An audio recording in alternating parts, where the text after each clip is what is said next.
All right, now Troy Peters, a conductor, has been a music director of YOSA since 2009. That's Youth Orchestras of San Antonio.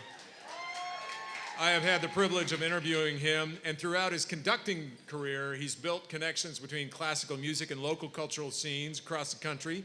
He presented Portland indie folk act Blind Pilot with the Oregon Symphony, commissioned composers including Fish's Trey Anastasio to write for the Vermont Youth Orchestra. He also paired a mariachi and a Tejano legend with the San Antonio Symphony. Sobre Sound recently named his OK Computer Live project, in which a dozen local bands covered Radiohead's landmark album, backed by a full symphony orchestra at the Tobin Center, San Antonio's top moment for music in 2015. He also was able to get me to sing at an unfortunate event. Please welcome Troy Peters!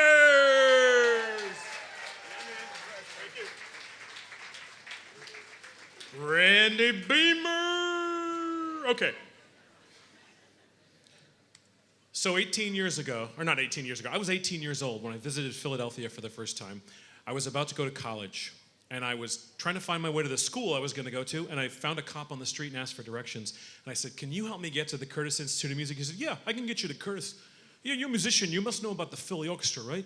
The Philadelphia Orchestra is the greatest orchestra in the world." And I said to myself, how does a snooty classical music organization make itself indispensable to an American city to the point where the cop on the street is bragging about the orchestra? Well, I spent the next 8 years in Philadelphia thinking about that, but mainly learning about the dead German guys, the great classical composers. I love the dead German guys. I think Beethoven matters the way that Shakespeare matters, or the way that Picasso matters, or the way that Kubrick matters. And I'm really pleased that I get to spend my time with this music. I do lots of other stuff too, but it matters. When I was 26 years old, I got my first job, and I convinced my girlfriend to go to Vermont with me. It's a place where, in the 90s especially, where community and being local mattered. It's the kind of place where you could run into Howard Dean or Bernie Sanders on Burlington's Church Street. You could have a conversation with Bernie, and he would listen to you. He doesn't return my calls anymore. I was a youth orchestra conductor, and I was spending my time training high school age musicians about these dead German guys, but I also wanted Vermonters to value these youth orchestra kids like that cop valued the Philadelphia Orchestra. And so the way we did that was commissioning Vermont composers to write about Vermont stories. One of these crusty old Vermont composers introduced me to his best-known student, Trey Anastasio, the guitarist and singer of the jam band Fish. And Trey wanted to write for orchestra too. So we did a bunch of concerts where Trey wrote orchestra music, and to Vermonters, this turned our orchestra into rock stars and turned our kids into local celebrities. It mattered to Vermonters. Just like Ben and Jerry, Trey is a state hero. What that led to was the Ellie Long Music Center, a community creating a laboratory for local music, and a place where you still today can hear string quartets and orchestras and bluegrass bands and Balkan-style singers all under one roof, and all hosted by the youth orchestra. It was about community connections, but Trey also introduced me to other rock bands. So I started to work with other bands. I got the chance to go to Portland, Oregon, and work with this great band, Blind Pilot. There were a lot of great things about that project, but I learned something really valuable. I learned the power of an introduction. Because Israel, the lead singer of the band, grew up listening to classical music, and so he picked out about 20 minutes of classical music for orchestra, and we started the show with these tunes, with him talking about why he loved this music. And all of a sudden, his audience was hanging on every note because Israel told them about what he loved about that music. Being introduced by somebody means something. In 2009, my family and I came to San Antonio, and I started learning San Antonio music with the things that were newest to me. As after 14 years in Vermont, mariachi, conjunto, Tejano singers, these weren't things we had in Vermont. And so I got to know this music, I got to know folklorico dance, but I discovered the same thing I saw everywhere else I lived as a musician, that the mariachi violinist might be in the Broadway pit orchestra the next night, then Sunday morning playing in the orchestra at the megachurch, and then Tuesday afternoon recording a jingle for a radio commercial. Musicians are all over the place doing all kinds of music, and San Antonio has that kind of a scene. The Tobin Center 2014 was a game changer.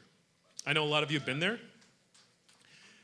It's a beautiful room, right? And you've got all of these great opportunities for local resident companies. The commitment to the resident companies has been huge and valuable.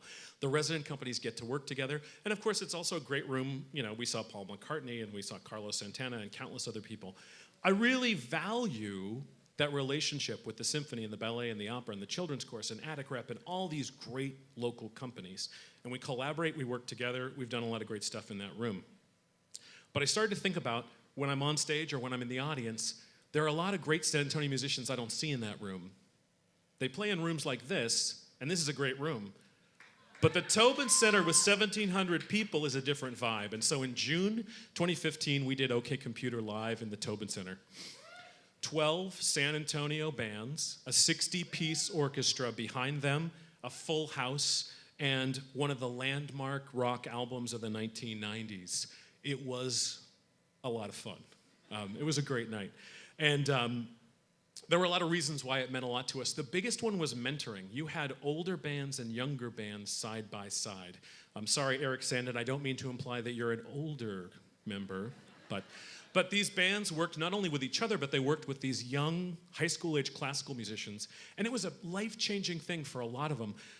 There are many of the classical musicians who were playing in the orchestra that night who are now playing in rock bands in this town. One of my percussionists is the drummer in like 6 bands now. It's ridiculous.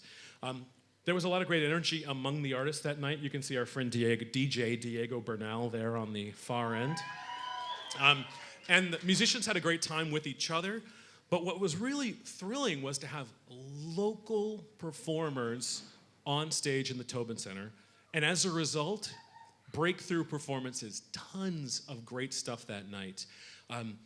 The audience loved it, right? But the thing that blew my mind was the way the musicians loved listening to each other. During the rehearsal, during the concert, the wings were jammed the whole time. People didn't hang out in their dressing rooms. They watched from the wings and stared at each other as they performed. It was nothing but a love fest. In the end, if you're gonna be in the performing arts, you can't just do the dead German guys and expect everybody to show up. You have to forge meaningful connections with the community you're in. Yeah, my mouth is open a lot, right? Ultimately, we want the cop to brag. We want everything we do to mean something to the people who live in this town. I'm still trying to figure out how to do that, but I thank you all for helping, and it's a pleasure to be a part of this town. Thank you. Awesome. Are you warm enough? Are you warm enough? I'm good. I don't know any more embarrassing personal questions. We've had them on the news, Channel 4, News 4 San Antonio. WOAI. Okay, that was my embarrassing plug. What is this like compared to working elsewhere, and especially with kids? People might think, well, I don't know what they think, but San Antonio is a music town. When you came here from Vermont. You know, young musicians are the same everywhere in a lot of ways. They're hungry to have their lives changed. And there are a lot of people in this room who are musicians and know that thing at like 16, 17, 18 of like when it really starts to cook and connect. That's what I live for. That's what Yos is all about. That's what I'm all about changing kids' lives through music. That said, you know, the San Antonio musicians play with a little bit more groove. Oh, honestly. Don't tell my Vermonters, but it's true. And America. That's my Bernie Sanders. All right. Have you had any, well, what's coming up next for you that maybe some of these people might get into? What's the next San Antonio melange of music that you would put together? And can these people get involved in mentoring some of the people that you have? Wow, listen to that. You're setting me up. March 14th, Tobin Center, Abbey Road Live.